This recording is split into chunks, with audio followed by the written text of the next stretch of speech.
Ce dimanche, nous allons entendre ce passage de l'Évangile où Jésus est invité à les noces. Il est invité avec Marie, sa maman et quelques disciples.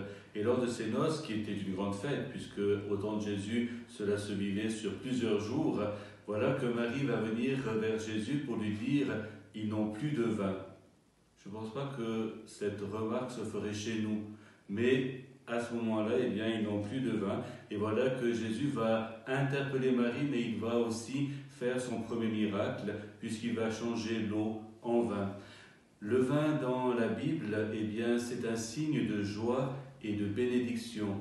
Et le fait que le Seigneur eh bien, change cette eau en vin, qu'il donne du vin pour ce mariage, c'est surtout pour qu'ils puissent garder la joie au cœur de leur engagement, mais aussi pour qu'ils puissent être bénis du Seigneur tout au long de leur vie.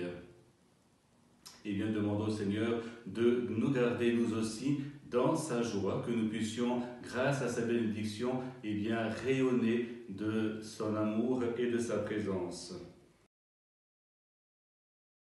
Cette semaine, je vous invite à apporter dans la prière deux intentions.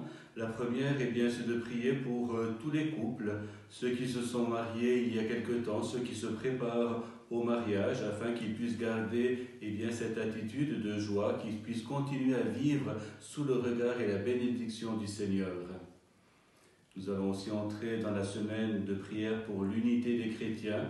Je vous invite aussi eh bien, à confier cette intention au Seigneur dans notre prière pour que nous puissions vraiment vivre de plus en plus unis les uns les autres à la suite du Christ qui est notre berger.